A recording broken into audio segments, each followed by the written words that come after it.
I have found that doing things slower paradoxically helps me get more things done. For example, working slower at my desk.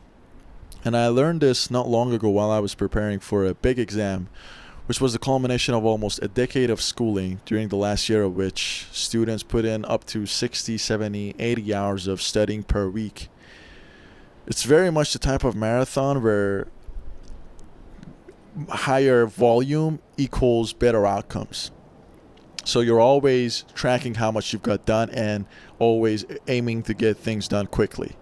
Around a week or so before this life or death event, I stumbled upon an article about tragic cases where top tier talented students would suffer cognitive blocks and collapse and completely fail the exam due to acute stress, which was not an uncommon scenario, was one of my biggest fears. And the method that the article proposed to kind of reduce this particular risk was to slow everything down.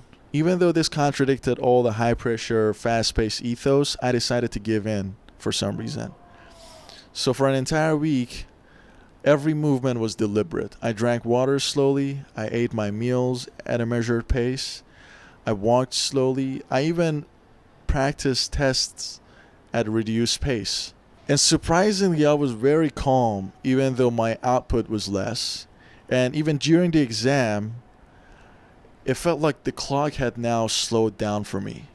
I was in this weird Zen state where I was ripping through the questions smoothly, and it turned out great. I ranked among top 30 students out of almost 500,000.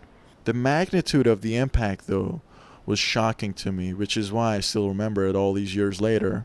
I might have some intuition on a high level on mechanisms at play.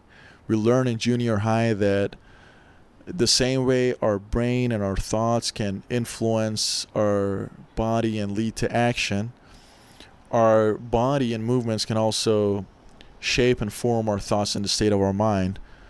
So that physical deceleration likely induces a sense of abundance and time in our head. However, this is very hand wavy. I would love to read up more on research if anyone knows a resource. Regardless, I still practice this method when I remember these days, and every time, surely enough, the day doesn't feel short anymore. It's almost as if I'm having more life, literally, if that makes sense. And in order to try it, it's not meditation or a yoga practice.